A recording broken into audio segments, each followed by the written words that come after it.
राजू और रवि नाम के दो आइसक्रीम व्यापारी अगल बगल के घरों में रहा करते थे। राजू बहुत सरल और अच्छा इंसान है। वह गरीब था, इस कारण एक छोटा आइसक्रीम ट्रॉली चलाकर अपना जीवन बिताता था।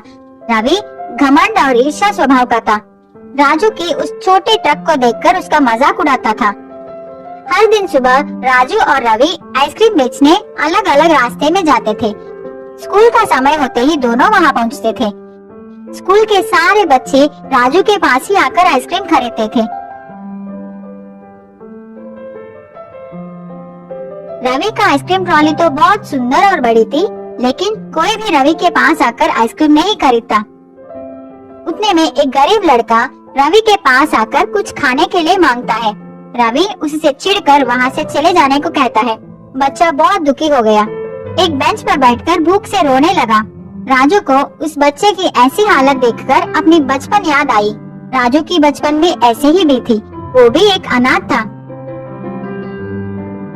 राजू बच्चे के पास गया, उसे आइसक्रीम देकर खाने को कहा। पूछा, छोटू तुम्हारा नाम क्या है? तेरे कोई नहीं है क्या? बच्चा उदास होकर कहा, मैं अनाथ हूँ, आप मेरा नाम छोटू ही समझ लीजिए। राजू बोला, बेटा मैं तुम्हारा देखभाल करूँगा, तुम्हारी हर जरूरत को मैं पूरा करूँगा, स्कूल भी भेजूंगा, क्या तुम मेरे साथ चलोगे? छोटू बहुत खुश होकर राजू के साथ चला। इसी बीच में राजू अपनी ट्रॉली का बात ही भूल गया। गर्मी की वजह से सारा आइसक्रीम पिघल गई। अब राजू भी कुछ नहीं कर सकता। उदास होकर छोटू को भी अपने साथ लेकर घर चला गया। आज तो छोटू आराम से सो गया, लेकिन राजू सोचता हुआ पूरी रात संकट में बिताई। अगले दिन सुबह रोज की तरह राजू आइसक्रीम बेचने अपनी ट्रॉली को लेकर तैयार हो गया। छोटू से कहा, घर वापस आते समय मैं तुम्हारे लिए जरूरत चीजें लेकर आऊंगा। ऐसे कहकर राजू सोचता हुआ वहाँ से निकल पड़ा। राजू को रास्ते में एक मुनि नजर आए। राजू मुनि के पास जाकर प्रणाम किया। मुनि ने राजू से पूछा, क्या समस्या है? राजू बोला, मैं अपने इस छोटे गाड़ी से अब तक जीवन चला रहा हूँ, लेकिन अब तो मुझे एक बालक का भी ख्याल रखनी है। मुझे कुछ समझ में नहीं आ रहा है कि मैं उसके सारे जरूरतों को कैसे पूरी करूँ। आप ही इस समस्या का परिष्कार कीजिए।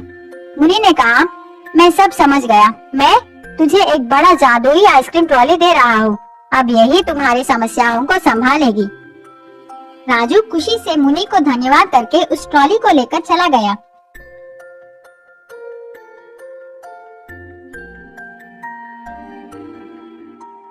रास्ते में आइसक्रीम बेचता हुआ जा रहा था।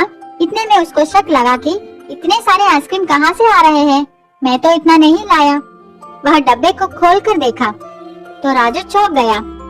उसको समझ आ गया कि ये सब मुनि की महिमा है।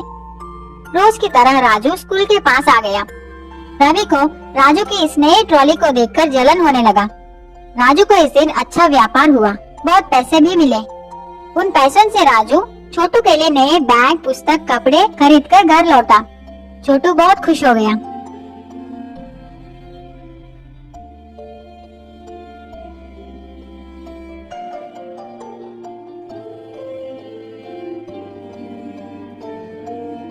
अगले दिन राजू छोटू को अपने साथ लेकर स्कूल पहुंचा।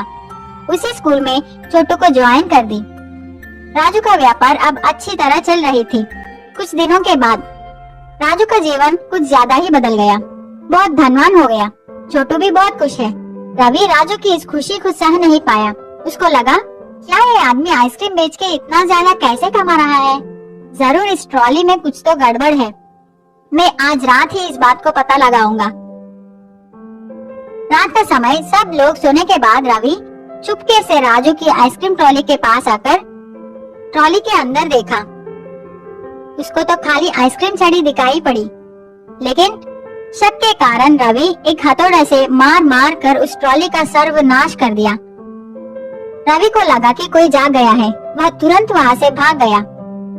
अगले दिन सुबह उठकर घर से बाहर आकर देखा तो वह चौंक गया। उसकी ट्रॉली तो टूट गई थी। रवि राजू की ट्रॉली को देखा, वह तो ठीक है। रवि अपना सर पकड़कर रोने लगा।